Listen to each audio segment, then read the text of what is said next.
Good morning, Forest Park.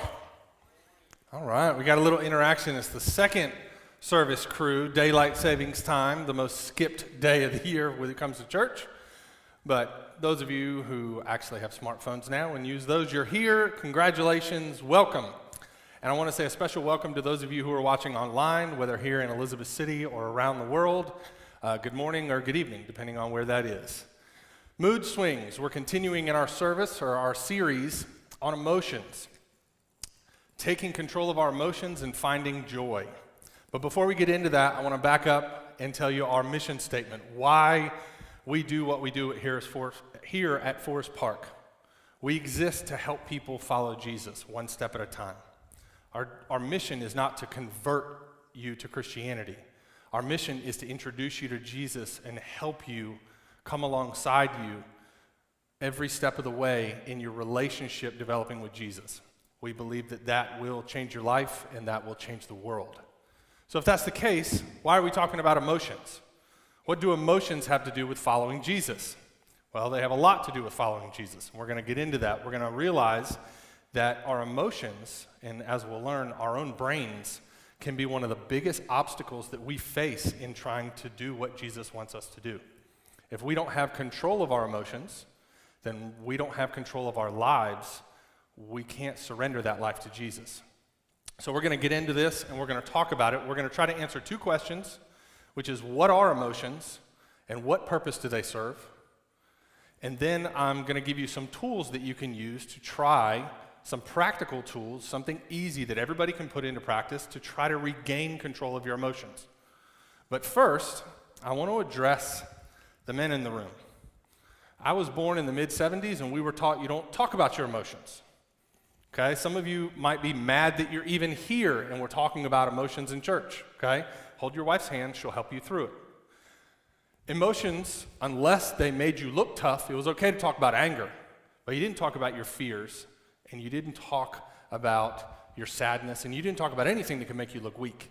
Well, because of that culture, we grew up ignoring our emotions, learning that we didn't spend any time trying to identify what our emotions are and what role they play in our life and how can we keep control of them. They're just these things that rear their ugly head and kind of take over and cause a lot of damage from time to time.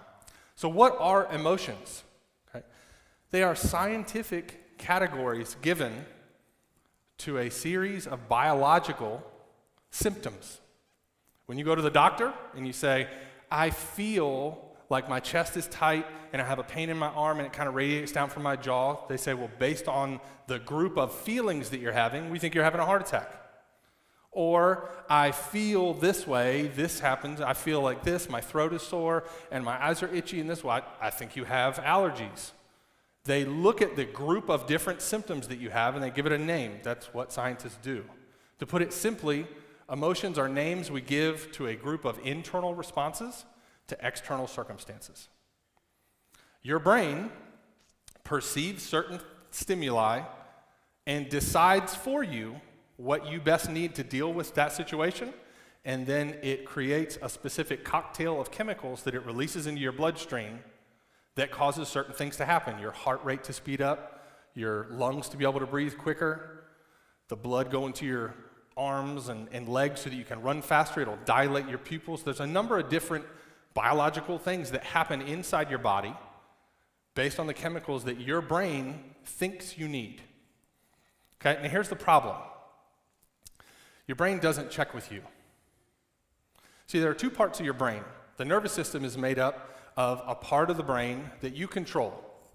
I'm choosing to reach down, pick up this cup, awkwardly take a sip, and put it down.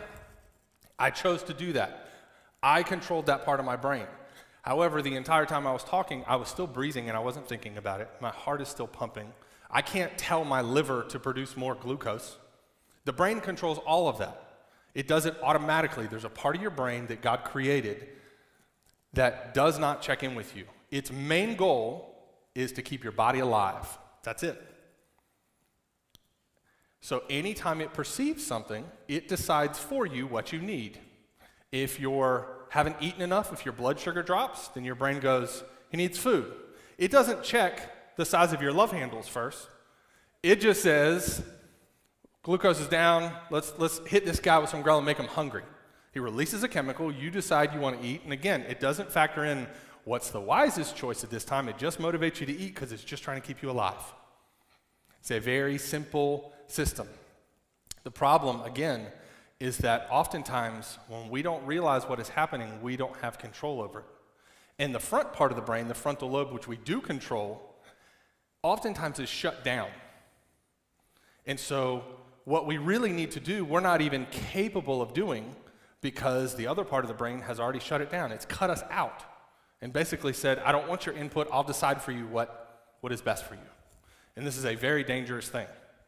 Now, you might be getting a bad idea about emotions. They actually do serve a purpose. God created us to have emotions. There is a purpose, and they do help. If you're at Walmart and you're walking through the cars and you take a step out and there's a speeding car coming at you, you don't have time to think and look and see what's the age of the driver. Do I think they're responsible? Do I think they'll slow down? All you have time to do is dive out of the way.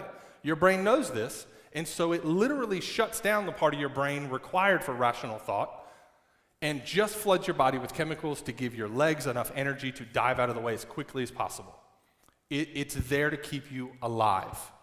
Okay? Anger is another emotion. It's often thought of as only negative, but as I'll show you in this video, it actually is necessary sometimes to be able to have enough strength to deal with certain circumstances. Again, your brain was formed a long time ago. It really hasn't evolved that much in the thousands of years that humans have been on this planet. So way back in caveman times, they were not worried about, is Facebook good for me? Is this good for my emotional state? They were literally concerned with survival. For the majority of time, that's the main purpose of the brain. And you needed those extra strength to be able to deal with things. Okay, we'll watch how this plays out in modern day.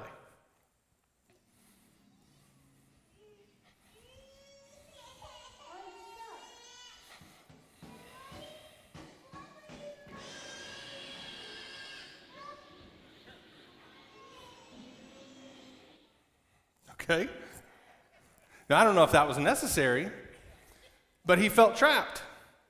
His brain, he didn't think at that age like, my older brother is a jerk. And he was trapped. He was frustrated. His brain sent his body chemicals that sent that kid into the Hulk phase, and he had the strength to push his brother in the table clean over. Now, had he actually been stuck in something where he was dangerous, that would have been a good thing. It wouldn't have been a bad thing. Okay, but one day, that kid is going to grow up. And he's going to get married. Hopefully, he will get a lot of therapy between then, or else he's going to get a divorce. Because when his brain, who obviously is already pretty geared to flood his body with some anger chemicals, he's going to respond poorly. I know this because I have this problem. See, as a child, I experienced quite a bit of trauma. Now, before half the people check out and the other half get offended, let me define my definition of trauma, okay? Because I didn't have a lot of very serious things that some of you have, and I certainly don't want to diminish what you've been through. But my definition of trauma is anything that happens to you that is bad enough that your automatic brain records and says, I'm going to keep track of that, and I'll make sure that doesn't happen again. So when I was a kid, I grew up in a not great neighborhood, and I got beat up a lot. A lot. Okay, and I remember being at the bus stop, and for some reason we used to have this thing called King of the Bus Stop, and the biggest kid would always pick on the other kids, and they would physically beat them up. And I was like the number one target most of the time. My brain recorded that. It wrote that down. It never forgets anything that happens. I experienced a lot of physical harm. I did a lot of dumb things when I was a kid and almost died. A lot of car crashes, different things. Again, it was a different time. Your parents weren't right over you all the time. You made a lot of bad decisions. You're lucky to survive. I did that. Okay, my parents got divorced when I was 15. The person that I thought was the most reliable, trustworthy person on the planet decided he was going to leave, and we could deal with ourselves. That caused trauma. My brain remembered that, and now I struggle with trusting any man with anything. It's a very difficult thing for me. My brain recorded that, and it is still trying to protect me from things. And it doesn't check with me if I would want that protection. It just does things. So I experienced a lot of trauma. My brain developed a certain type of wiring. Now, knowing what you know about what I just said, my two greatest fears in life right now are that my wife will leave me and that my son will get hurt. Wonder why? My brain remembered that. My brain was traumatized by that. I experienced enough pain that my brain said, don't worry, I got your back. This will never happen again. If I see anything even remotely close that looks similar to what happened to you before, I will equip you with chemicals to deal with it. It is trying to keep me alive. It doesn't realize the difference between a life-threatening situation and an argument about dishes. So I get hijacked quite a bit. My brain is very quick to flood my body with chemicals that cause me to lose access to the part of the brain that's required to have a calm, rational, intelligent discussion with anyone that it perceives as a threat, not me. If it decides that based on something that my wife says, if it triggers part of that trauma, and it goes, I recognize this, she's attacking you, it will literally flood my body with the same chemicals if I needed to fight her physically, when really that's not the case. I just need to be calm enough to actually hear what she's really saying so that I can respond properly. So it's very important. My emotions and the lack of control that I have over them has caused a lot of damage in my relationships. And this is why we're talking about this. Relationships are the key to following Jesus. What he wants for all of us is to experience peace and love and joy in our life primarily through our relationships. So if you don't have control of your emotions, you end up hurting the people that you love as opposed to loving them. And the most frustrating thing of all is that you don't want to. If you do something to me and I decide I hate you and I do mean things to you, that's not good. I'm not saying Jesus likes that, but that's different. I'm talking about raising your voice at your 9-year-old son because he's taking too long in the shower and you don't like the way he talked back to you. And hurting his feelings, damaging my son, creating trauma in his life from me. I don't want to do that. And if my own brain is the culprit causing this, then I need to figure out how to get control of that. I don't like not having control of myself. So I've done a lot of studying on this. And I believe that the Bible actually talks about this. In, I believe it's 2 Corinthians, Paul says that we're to take captive every thought. So if you have a thought that pops up in your mind that is not of God, your job is to have the ability to take control of that and submit it and say, now, is this right? Because I don't know if you've ever realized this, but your brain, in addition to creating chemicals without you, also talks without your knowledge. Like, have you ever tried to go to sleep and the voice in your head doesn't shut up?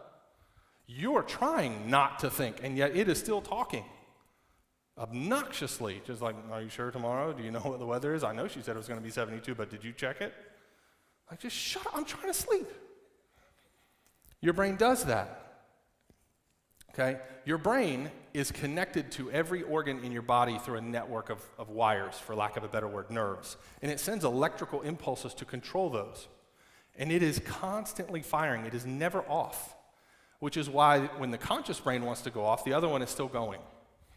Now, you cannot, as I said earlier, control the majority of what it does. But there are certain systems in the body that you have control over, and they're part of that automatic system. And the primary one is your lungs. See, I've been breathing this whole time and I haven't thought about it, but I can decide to suddenly take a breath. I can control my own breathing. Now, what's fascinating, and scientists have realized this recently, is not only is there a nerve, rather large system going from your brain to your lungs, but there's also one going from your lungs back to your brain. And your brain receives feedback from your lungs and will make decisions based on what your lungs are doing. So if it perceived a fight or flight situation and it flooded your body with adrenaline and you're going nuts, and 10 minutes later you're still, your brain will perceive he's still breathing like crazy. Something must still be wrong. Give him some more adrenaline. But if you calm your breathing and you breathe slow on purpose, your lungs will actually send a message back to your brain, we're all good. It's fine. You can't breathe like this and be scared to death. Obviously, we're okay. Brain, you can cool everything down now. Slow the heart rate to match. So you can actually trick your own brain and take back control of your emotions by purposefully breathing. Now again, we're talking about emotions, and now I'm talking about breathing. I realize this is a very hippie sounding message, okay? And the guys are getting antsy as it is. But I'll tell you this, the Navy SEALs use this. Okay, this is not a whatever, wussy thing for those of us who are so insecure we can't handle this. There has been studies. In fact, I listened to an interview with, his name is Dr. Andrew Huberman. He's the professor of neurobiology and ophthalmology at Stanford University, and they've done testing on controlling your breathing and what it does inside your body. And they have found that the fastest way to lower your heart rate and therefore lower the amount of fight or flight chemicals in your body is to take 2 quick breaths in and then exhale. So you go, and you breathe out. And they've shown on monitors that without fail, no matter what's going on in the external, that will literally lower your heart rate and slow your breathing down. You can choose to do that and slow your heart rate down and regain sometimes enough control to get access to the thinking part of the brain. Oddly enough, what's really neat, I find fascinating, is that if you've ever noticed when a little kid is crying uncontrollably, he'll go, that response is built into your system to help you calm down. Little kids do it because they haven't learned how to do it consciously yet, and their brain does it automatically to help slow their heart rate down so they don't explode. Okay? This is something that we can all do, so we're all going to do it right now. Okay? Those of you who struggle with this kind of stuff, you don't have to participate. It's fine. I can't see your face anyway. Okay? But for those of you who want to try this, okay, if your nose is full, don't. Just. Are you ready? 1, 2, 3. You only have to do that like 3 or 4 times, and it will literally slow your heart rate down, sometimes enough to prevent you from doing or saying something to somebody you care about and having a regret. Another thing that you can do, and this is what the Navy SEALs do, they can be shot at, they can be shot literally. Their brain is flooding their body with all kinds of chemicals appropriately, but they need to be able to think and strategize, and they do what's called box breathing, which is an inhale for 4 seconds. You hold your breath for 4 seconds, exhale for 4, and then hold it while it's exhaled for 4, and repeat that 4 times. And you do it slowly, and you try to do it quietly. And again, that will literally lower your heart rate, no matter what's going on. The issue that you have might still be right in front of your face, but you can take control, regain control of your emotions, so that you can access the part of the brain that you need to actually analyze what's going on and decide what is the wisest thing for me to do. What would Jesus actually want me to do in this situation? You don't allow the part of your brain that is so primal that it's just trying to keep you alive to make your decisions for you. You take those thoughts captive. When you have a thought in your mind, like she didn't do the dishes, she obviously doesn't love me. This is the 3rd time this week. I told she knows. So that's the only thing that I can think of is that she doesn't love you. You can actually tell that part of your brain to shut up, breathe through it, and get back and go, okay, maybe you ought to ask her what kind of a day she's had before you go attacking this person that you're married to. It can change your life when you get control of your emotions. You will be amazed at the number of times you were saying and doing things and making decisions that you weren't even really consciously aware of. When my son was little, I had to learn how to do this because he would be, I didn't know how much anger I dealt with until I had kids. You know, before we had kids, I look at that as you might as well be single. Like I know you're married and like you have another person, but when you don't have kids, you still do whatever the heck you want. You really don't have any stress in your life. When my son arrived, I realized how much of an issue I had with anger and how quickly I would get like aggressive. I've never grabbed him or abused him or done anything, not physically, but if anyone else ever talked to my son the way that I have in the past, I would abuse them. There are times when I have gotten up off of the bed when he's asked me to do something and I've sighed, and he'll go, "Dad, never mind."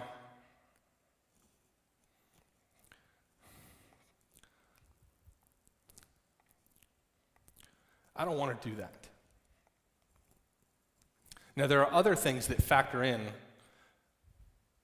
to the heightened state of emotions, and those are some of the next things I'm going to talk about. The first and number one thing is a lack of good quality sleep. If you are tired, again, there are parts of your brain that will not operate properly. When you sleep, your brain restores the damage that was caused from the day before. It downloads your memories. It does a lot of things. And when it can't do that fully, it actually relies on a different part of your brain that is in charge of emotions. So if you've ever noticed, if you ever had a really bad night's sleep or a few nights of bad sleep, anybody who's ever had young children, you might find yourself either extra irritable or sad. You might start crying for something that isn't that big of a deal. It's because the emotional part of the brain is actually more in charge because it has to take up for the rest of your brain that isn't rested well yet. So getting a good night's sleep is very important. And this doesn't just mean I sleep a long time. Okay, this is an argument that my wife have all the time. Just being unconscious doesn't mean your body is actually resting. There are things that you can do. There are apps on your phone that you can download that will literally record you while you sleep.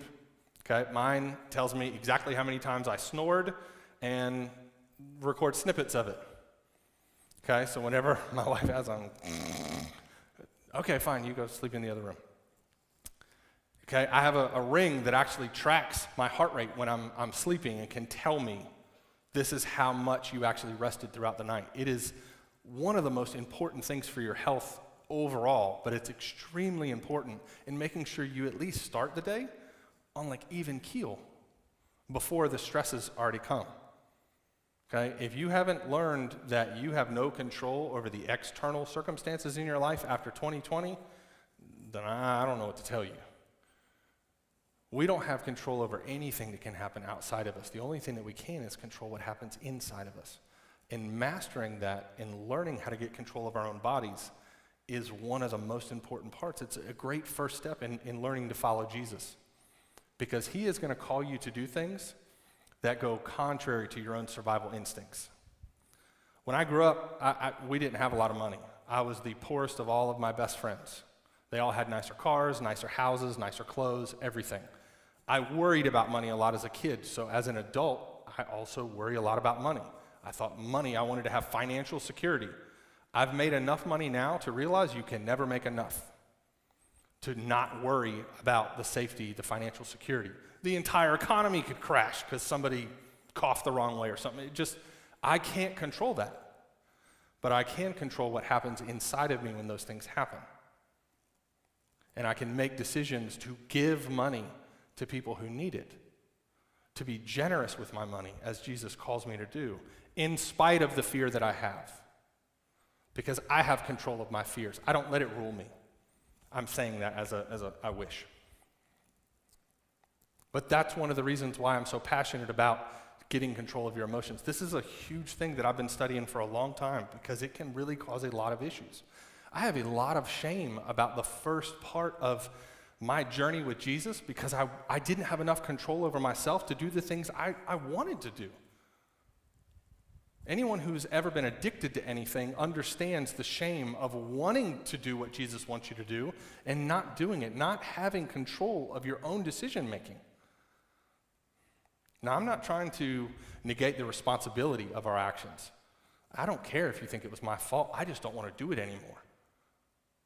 I want to improve and get better moving forward. And taking control of my emotions is one of the most important things. Your diet is another thing. If you eat like crap, and believe me, this is something I know a lot about, okay? If you want to get in shape and get better, your brain doesn't care if you're in shape. It just wants you to stay alive. And so when you get home after a long, stressful day, your brain is not going, a salad would be great right now. I could put radishes on it. It just says, whatever has the highest sugar, the most fat, let's just get it in here. I'll flood your body with dopamine. You'll feel better. It'll be fine. It's like a junior high friend that you had that never matured, that we continue to listen to all day, every day. My best friend growing up, he was a lot of fun. But it is a darn good thing we're not best friends. He lives far. I still love him, but I don't listen to his advice. And yet, a lot of times, I still listen to the primal part of my brain that does not want to do what's wisest for me. When you get control of your emotions and you are able to think through what you want to do, you will have the strength to be able to deal with whatever happens in your life. No matter what pandemic happens, no matter what happens to the economy, no matter what happens, there will be a part of you that is in control enough to look and say, I am connected to the creator of the universe. It's going to be all right. I'm not saying I won't suffer. I'm not saying my family won't suffer.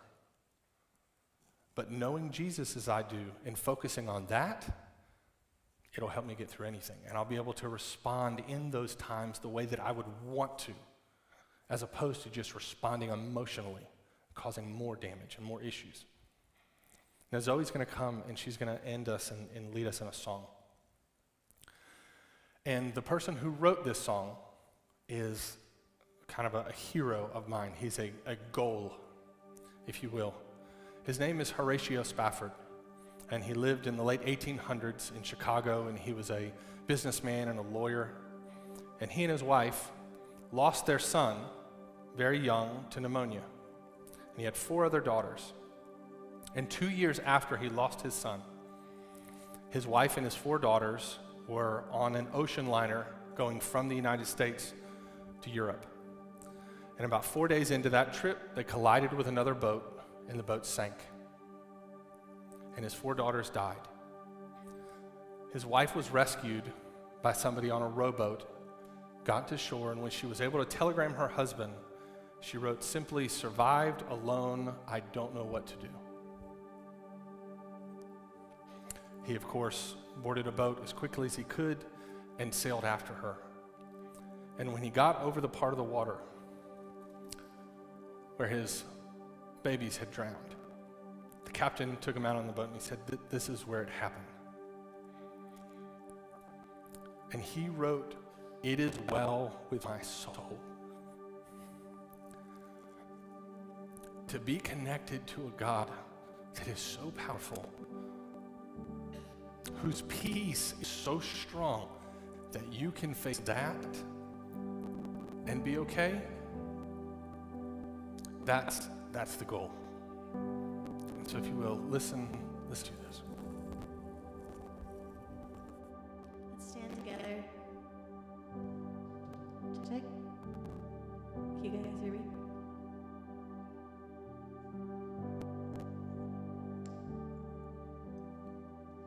So if you'll stand and sing with us. Let's all stand.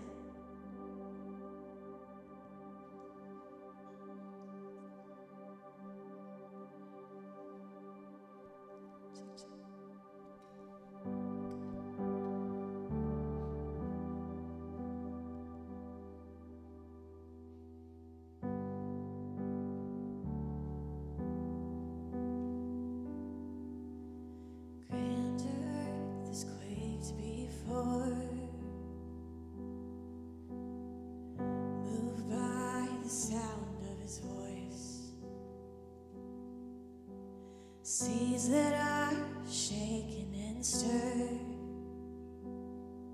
can be calmed and broken from my regard. Through it all, my eyes are on you. Through it all, it is well. And through it all, my eyes are on you, and it is well with me. How true is that? Let's all stand and worship this song together.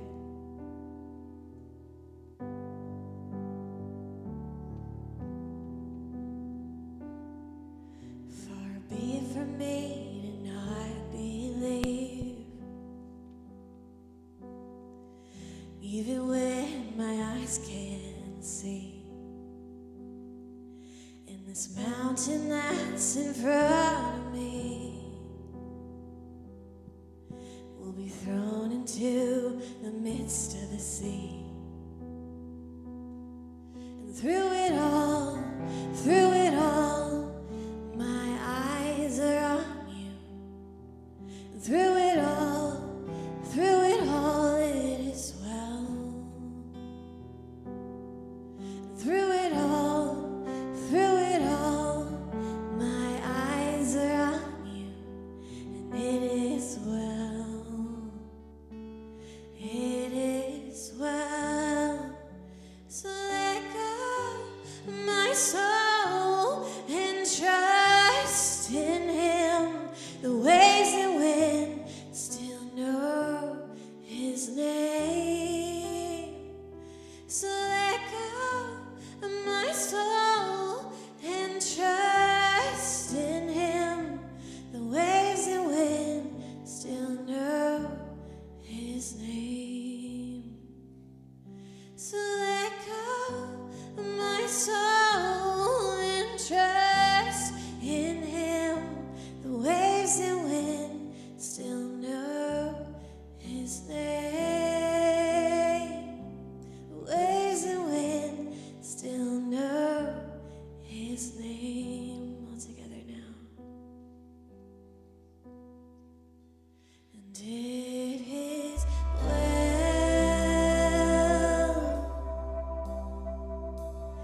with my soul. Everyone's soul in this place. And it is well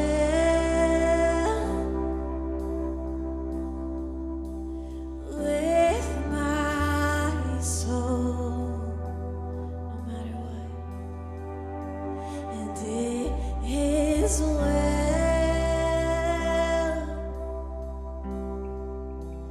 with my soul. And it is well, it is well with my soul. It is well, and it is well with my soul. All together now as a church. And it is well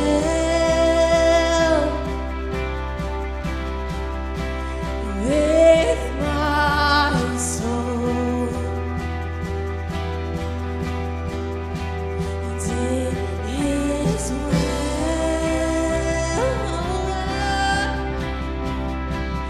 with my soul.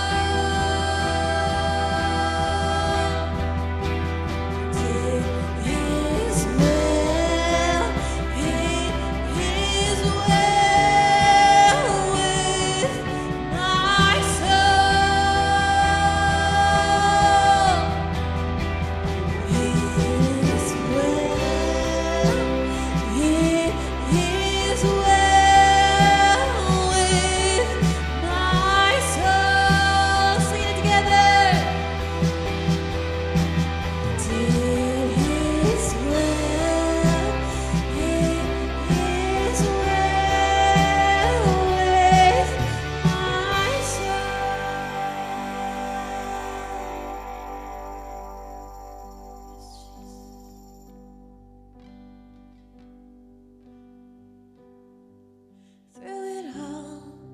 Through it all, my eyes are on you. Through it all, it is well. Through it all, my eyes are on you, and it is well with me. Amen to that.